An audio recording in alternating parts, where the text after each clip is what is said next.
Okay, अब हम बात करते हैं कि जब मेंडल को एक्नॉलेजमेंट नहीं मिला तो उनकी डेथ के 16 ईयर्स बाद तीन साइंटिस्ट आए और उन्होंने रीडिस्कवरी की मेंडलिज्म की।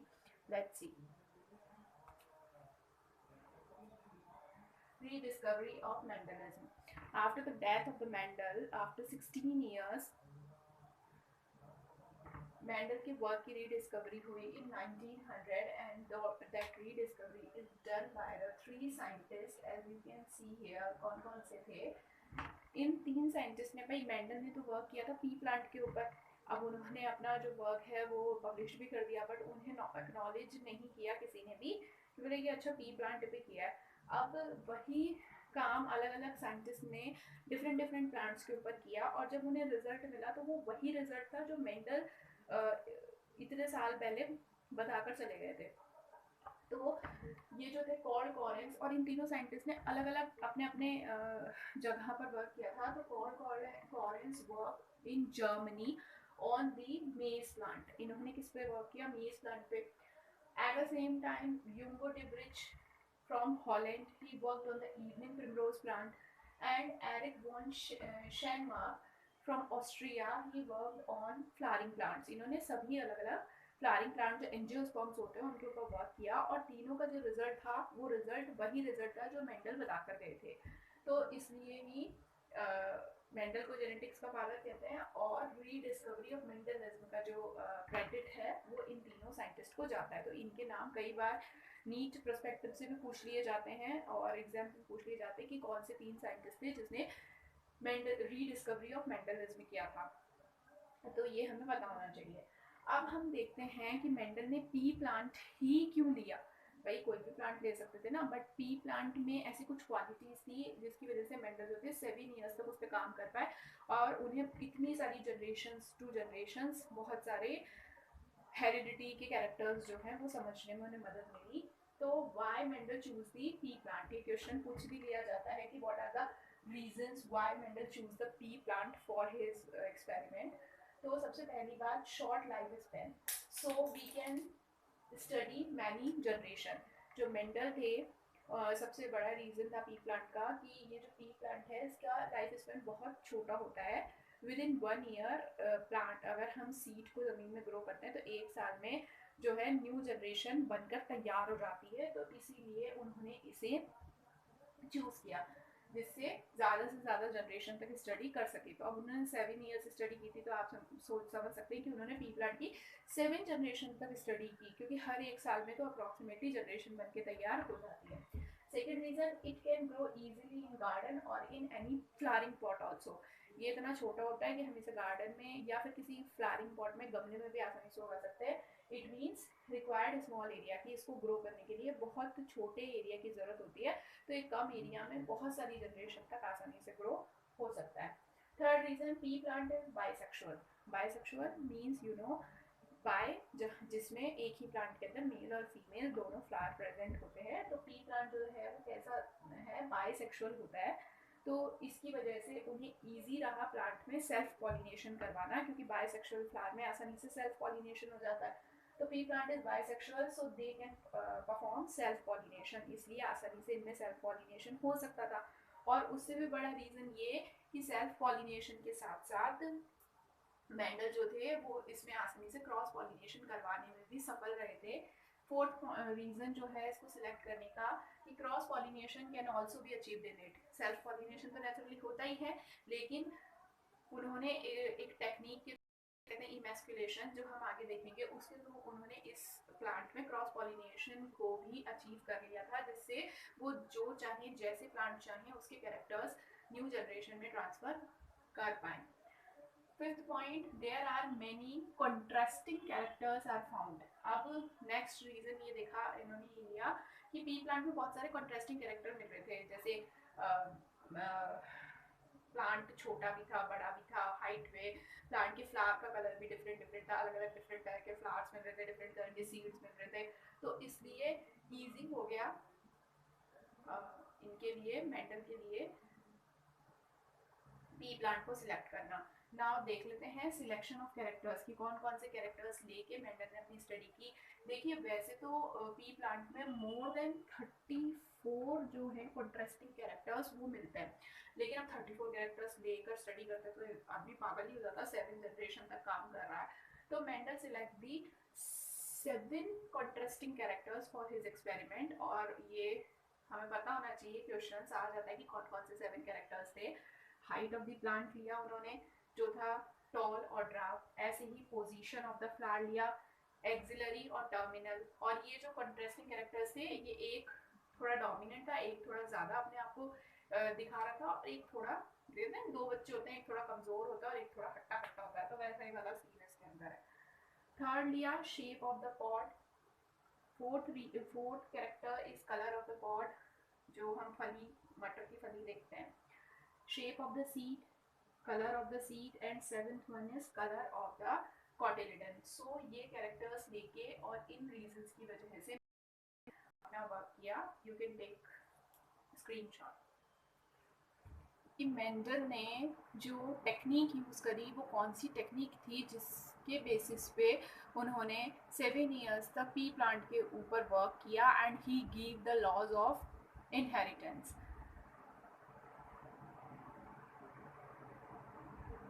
As you can see here, let's see how Mendel's used the pea plant, techniques used by Mendel. So first of all, he select the pea plant and selection of pure line plant. Now what is the meaning of pure line? So it means character of this plant are same for many generation. ऐसा कोई plant जिसके characters कई generation तक भी same बने रहते हैं, change नहीं होते, उसे प्योर लाइन कहते हैं। तो मेंडल ने ये जब दिया पी प्लांट, इसकी एक खासियत थी कि इसके कैरेक्टर्स बहुत सालों तक भी सेम बने हुए थे।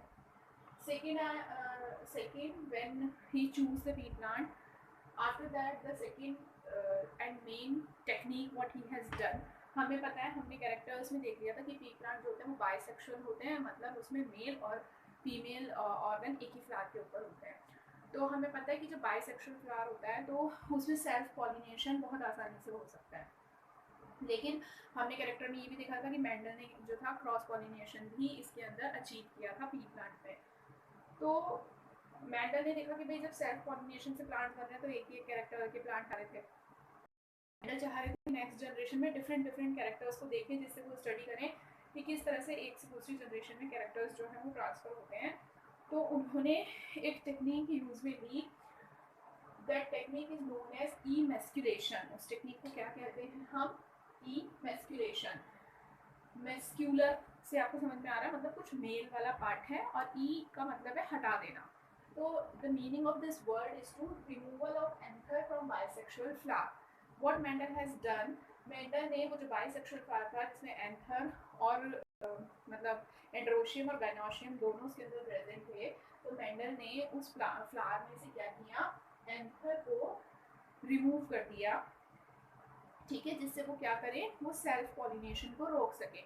मतलब उस प्लांट के फ्लावर में स्टिग्मा मेच्योर होता है, स्टिग्मा के मेच्योर होने से पहले उन्होंने एंथर को उस फ्लावर में से निकाल दिया, जिससे क्या हुआ, उन्होंने सेल्फ पॉलिनेशन को रोक दिया, prevent self pollination. Now in third step he put desired pollen grains on the stigma of emasculated flower। अब सेल्फ पॉलिनेशन उन्होंने रोक दिया। हाँ, वो चाह रहे थे कि खुद के जो डिजायर्ड पॉलन ग्रेन्स थे, जो कैरेक्टर वो नेक्स्ट जनरेशन में चाह रहे हैं, तो उन्होंने किसी दूसरे पॉलन को लेकर उस फ्लावर के स्टिग्मा के ऊपर उन्होंने उन पॉलन ग्रेन्स को छिड़क दिया, जिससे मतलब उन्होंने क्या करा दिया, पॉलिनेशन उससे करवा दिया। लेकिन हमने ये देखा था पी प्लांट में कि पी प्लांट के अंदर क्रॉस पॉलिनेशन भी हो सकता है डिफरेंट एजेंट से। तो अब इस क्रॉस पॉलिनेशन को रोकने के लिए, जिससे क्या हो, इधर उधर से और कोई डिजायर्ड जीन, इधर उधर से और कोई जीन ना आ जाए, वो चाहते थे कि जो डिजायर्ड जीन या जो पॉलन ग्रेन्स उन्होंने पुट किए हैं स्टिग्मा पे, वही कैरेक्टर नेक्स्ट जनरेशन में दिखे। तो what he has done, then this flower is covered by polythene bags. उसके बाद उन्होंने उन फ्लावर्स को जिसके ऊपर उन्होंने डिजायर्ड पॉलन ग्रेन्स अपने डाले थे, उन्हें एक पॉलीथीन बैग से कवर कर दिया, जिससे क्या हो कि आसपास से इधर उधर से दूसरे एंथर्स जो है वो ना आए और क्रॉस पॉलिनेशन उसके अंदर ना हो। It's called bagging. और जो पॉलीथीन वैक्यूल्स फ्लावर्स को कवर कर दिया, इस प्रोसेस को कहते हैं bagging. It's use to prevent undesirable cross pollination. और ये उन्होंने क्यों किया, जिससे अनडिजायरेबल जो पॉलिनेशन उन्हें नहीं चाहिए जरूरत से पॉलन ग्रेन्स का, वो उसमें ना हो। आफ्टर दैट जब इस तरह से प्लांट्स उगाए, उनसे सीड बने, उस सीड को जब ग्रो किया गया तो obtain generation is known as F1 generation. और क्रॉस पॉलिनेशन के थ्रू डिजायर्ड जीन लेकर के बाद उससे जो नई जनरेशन बनी, उस जनरेशन को कहा गया F1 जनरेशन, जिसे हम फर्स्ट जनरेशन कहते हैं। ठीक है, यहाँ तक की बात आ गई। अब the plant of F1 generation, अब F1 जनरेशन में उन्होंने देखा कि जो वो डिजायर्ड जीन चाह रहे थे वो है। उसके बाद उन्होंने F1 जनरेशन के प्लांट को सेल्फ पॉलिनेट होने दिया। उस वजह से उन्होंने इमेस्कुलेशन नहीं किया, कोई एंथर का पार्ट उन्होंने सेल्फ पॉलिनेट होने दिया। और सेल्फ पॉलिनेशन के थ्रू जो सीड्स बने, उनसे नए प्लांट ग्रो किए। और उससे जो जनरेशन हमें मिली उसे कहा गया F2 जनरेशन। ठीक है, F2 जनरेशन उन्होंने प्रोड्यूस किया। और इन्हीं दो जनरेशन के बेसिस पे मेंडल ने अपने लॉज दिए। हम रट चुके हैं, हमें याद है कि मेंडल के 3 लॉज होते हैं, laws of dominance, laws of segregation and laws of independent assortment. अब हम सीनियर क्लासेस में तो हम डिटेल में देखेंगे कि मेंडल ने जो है ये तीनों लॉज किस बेसिस पे दिए। तो मेंडल ने क्या किया भाई, ये जितने भी फ्लावर्स लिए इनका आपस में क्या कराया, क्रॉस करवाया। और क्रॉस करवाने के बाद उनके जो रिजल्ट आए उस बेसिस पे मेंडल ने हमें 3 लॉज दिए मेंडल के। तो मेंडल ने देखो 3 तरीके से क्रॉस करवाए थे, monohybrid cross, dihybrid cross और पॉली हाइब्रिड क्रॉस। मोनो से आपको समझ में आ रहा है, कोई एक कोई चीज वो लेंगे। तो देखो हमने अभी देखा था कि मेंडल ने 7 कॉन्ट्रास्टिंग कैरेक्टर्स लिए थे फॉर हिज स्टडी। तो जब मेंडल ने अलग अलग एक एक कैरेक्टर को लेकर आपस में क्रॉस कराया, तो उस क्रॉस को कहते हैं मोनो हाइब्रिड क्रॉस। और इस मोनो हाइब्रिड क्रॉस के बेसिस पे मेंडल ने अपने 2 लॉज दिए, laws of dominance and laws of segregation. ठीक है, उसके बाद मेंडल ने अपने वर्क को आगे बढ़ाया। और after that he has done the dihybrid cross. Di से हमें समझ में आ रहा है कि यहाँ पे मेंडल ने 2 कॉन्ट्रास्टिंग कैरेक्टर्स लेके उनका आपस में क्रॉस कराया, दो या दो से ज्यादा कैरेक्टर्स लेके। तो उस बेसिस पे इन्होंने जो लॉ दिया, it's law is law of independent assortment. And उसके बाद बहुत सारे जब कैरेक्टर्स का एक साथ उन्होंने क्रॉस कराया, तो उस क्रॉस को कहा गया पॉली हाइब्रिड क्रॉस। बट ये हमारे अभी कोर्स में नहीं है, अभी हमें सिर्फ देखना है मोनो हाइब्रिड और डाई हाइब्रिड क्रॉस, तो हम इसी पे फोकस करेंगे।